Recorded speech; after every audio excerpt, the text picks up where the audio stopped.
रामकृष्ण हरी माऊलींनो, सर्वांना गौरीचा नमस्कार. तर कशा आहात सर्वांचं गौरीच्या स्वयंपाकघरामध्ये स्वागत आहे.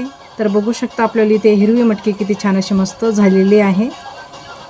तर अशीच तुम्हाला हिरवी मटकी हिरव्या भाज्या बनवायची असेल तर गौरी चॅनलला सबस्क्राईब करा. त्याचबरोबर बेल बटनसुद्धा दाबा, म्हणजे माझ्या अशाच नवीन नवीन रेसिपी तुम्हाला बघायला भेटतील. तर चला वेळ वाया न घालवता रेसिपीला सुरुवात करूया. हिरवी मटकी कशी बनवायची ते बघूया. हिरवे मूग घेतलेले आपण इथे. मुगाची आपल्याला मटकी बनवायची आहे. तर मटकी आपल्याला बनवण्यासाठी आपण इथे मूग भिजवून घेतोय.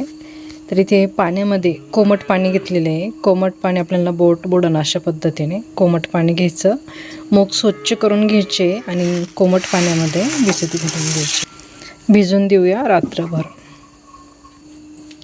लोखंडाच्या पकडीने आपल्याला पाणी हलवून घ्यायचं, म्हणजे कोचर वगैरे राहत नाही. सर्व कोचरसुद्धा नीट व्यवस्थित भिजले जातात. ते मूग छान असे मस्त भिजलेले 2 ते 3 पाण्याने मी स्वच्छ धुवून घेतलेले आहे. आपल्याला एक कापड घ्यायचं आहे. जाडसर कापड घेतलेले आहे मी इथं. ते कापडावरती आपल्याला बांधून ठेवायचे आहेत. तर एका कापडामध्ये आपण इथे अशी बांधून ठेवायची. खाली काहीतरी छोटंसं भांडं घ्यायचं. छान असे आपण बांधून घेऊया. अशा पद्धतीने पॅक बांधून घ्यायचं आहे. बांधल्यानंतर त्याच्यावरती थोडंसं आपल्याला पाणी घालून घ्यायचं असं, आणि असंच ठेवायचं जोपर्यंत मोड येत नाही तोपर्यंत. त्या मटकीला छान असे मोड आलेले आहेत. आता आपण खोलून बघूया. मटकी ज्यावेळेस आपण भिजवतो त्यावेळेस थोडं थोडं त्याच्यावरती पाणी शिपडत राहायचं, म्हणजे मटकीला मोड आहे ना छान येतात. तर इथे आपण मुगाची मटकी भिजवलेली आहे. छान असे मोड आलेले आहेत. तर बघू शकता. आता याच्यातून मी निम्मी मटकी आत्ता बनवणार आहे आणि बाकीची आपण थोडीशी डब्यासाठी ठेवणार आहोत. तर छान असे मोड आलेले आहेत. अशा पद्धतीनेच तुम्ही भिजून कुठली पण मटकी, मठाची किंवा मुगाची अशा पद्धतीने मोड आणू शकता. तरी ते आपण 2 ठिकाणी मटकी करून घेतली. काही मटकी उद्याच्याला ठेवलेली आहे मी डब्यासाठी, टिफिनसाठी, आणि एवढी आता आपण बनवूया. तर छान अशी मस्त धुवून घेऊया. हिरवी मटकी बनवायची. तर हिरवी मटकी बनवण्यासाठी आपल्याला हिरवाच मसाला काढून घ्यायचा, हिरव्या मिरचीचा मसाला काढून घ्यायचा. आता ही मटकी पुन्हा आपण बांधून ठेवून देऊया. आता फ्रीजमध्ये ठेवली तरीही चालेल. भिजवल्यानंतर फ्रीजमध्ये ठेवायची नाही. गरमी आहे म्हणून तुम्ही फ्रीजमध्ये ठेवणार तर मोड येणार नाही. अशा पद्धतीने बांधून घ्यायची पुन्हा. तर हिरव्या मटकी बनवण्यासाठी इथे आपल्याला घ्यायचं आहे. हिरवी मिरची घेतलेली आहे 9 ते 10, 1 चमचा धने घेतलेले, 1 छोटी कांडी लसूण घेतलेला आहे, चवीनुसार मीठ, आणि हिरवी कोथिंबीर घ्यायची आपल्याला. शेंगदाणे घ्यायची. भाजलेले शेंगदाणे वापरायचे मटकीला, कच्चे शेंगदाणे वापरायचे नाही. तर मसाला एकदम बारीक छान मस्त दळून घेऊ मिक्सरला. कढई गरम करायला ठेवलेली आहे. मटकी छान स्वच्छ धुवून घेतलेली आहे आपण. मी इथे वाळलेली कोथिंबीर घेतलेली आहे. माझी घरची कोथिंबीर असल्यामुळे मी उन्हाळ्यासाठी कोथिंबीर बनवून ठेवलेली आहे. बाकी माझ्याकडे हिरवी कोथिंबीर आहे, पण अशा पद्धतीने तुम्हीसुद्धा कोथिंबीर उन्हाळ्यासाठी बनवून ठेवू शकता. कारण की घाईघाई आपल्याला हिरवी भाजी जर बनवायची असेल तर कोथिंबीरीची गरज पडते, म्हणून अशा पद्धतीने कोथिंबीर बनवून ठेवायची. कढई छान गरम झालेली आहे. तेल घालून घेऊया. हिरव्या भाजीला आलं लसूण वापरत नाही, तर इथे आपण फक्त 1 चमचा जिरे घालून घेऊया.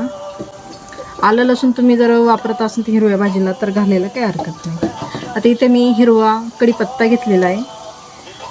घरचं झाड असल्यामुळं काय जेव्हा पाहिजे तेव्हा कढीपत्ता तोडून घेता येतो. कोथिंबीर, कढीपत्ता घालून घेऊया.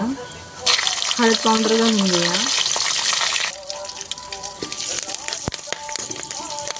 छान परतून झालेले आहे. मटकी घालून घ्यायची. मटकी 2 ते 3 पाण्याने स्वच्छ धुवून घेतलेली आहे मी. मसाल्यामध्ये मीठ घातलेले आहे आपण. ते मीठ आपण मटकीमध्ये घालून घेऊ. 1 ग्लास पाणी घालून मुगाची मटकी छान शिजवून घेऊया. मुगाची मटकी जास्त वेळ लागत नाही शिजायला, पटकन देशी शिजली जाते. हिरवी मटकी हिरवी भाजी बनवायची असल्यानंतर धने वापरायचेच. 1 चमचा धने वापरायचे, म्हणजे हिरवी भाजी चविष्ट छान अशी मस्त लागते खायला. तर इथे आपण मीठ घालून घेतले चवीनुसार. पाणी घालून घेऊया. मटकीमध्ये 1 ग्लास पाणी घालून घेतलं. शिजून घेऊया छान 10 मिनटं. तर मटकी छान अशी मस्त इथं शिजलेली आहे. पाणी पण छान असं मस्त आटलेलं आहे. तर आता आपल्याला मसाला घालून घ्यायचा आहे. हिरवा मसाला बनवून घेतलेला आपण मटकीत घालून घेऊ. भाजी वाढून घेऊया. मसाल्यात पाणी घालून घ्यायचं आहे. छान उकळी घेऊ भाजीला. अजून थोडंसं पाण्याचा वापर करू. जेवढे माणसं आहे तेवढ्या माणसांना भाजी करून एवढ्या प्रमाणात पाणी घालून घ्यायचं. भाजीला छान उकळी घेऊया. तर बघू शकता छान अशी मस्त आपल्याली भाजी झालेली आहे. आता फक्त उकळी घ्यायची आहे. तर भाजीची रेसिपी कशी वाटली कशी नाही तर नक्की मला कमेंट करून कळवा. आवडली तर लाईक शेअर सबस्क्राईब नक्की करा. त्याचबरोबर बेल बटनसुद्धा दाबा म्हणजे माझ्या अशाच नवीन नवीन रेसिपी तुम्हाला गावाकडच्या बघायला भेटतील. आता भाजीला एक उकळी आली म्हणजे आपल्याली भाजी झाली. याच्यासोबत तुम्ही भातासोबतसुद्धा खाऊ शकता. बाजरीच्या भाकरीसोबत अशी हिरवी भाजी एकच नंबर लागते खायला. तशीच चपातीसोबतसुद्धा छानच लागते. पण मग असं बाजरीची भाकर जर राहिली तर हिरवी भाजी छान लागते खायला. भाकरी ज्वारीची असो बाजरीची असो त्याच्यासोबत हिरव्या भाज्या अशा खाऊन बघा. खूप छान आणि खूप चविष्ट लागते गावकडच्या भाज्या. तर भाजीला आता एक छान उकळी घेऊया. छान अशी मटकी उकळलेली बघू शकता. आपण थोडीशी कोथिंबीर वगैरे घालून घेऊया. ओली कोथिंबीर घातली मी आता. आणि छान अशी मटकी उकळलेली. तर अशा पद्धतीने तुम्ही सुद्धा छान मोडाची मटकी बनवू शकता. तर आजची रेसिपी नक्कीच आवडली असेल थोडीफार हिरवी मटकी तर नक्कीच लाईक करा शेअर करा. तर चला आजच्यासाठी धन्यवाद. भेटूया पुढच्या रेसिपीमध्ये. तोपर्यंत धन्यवाद.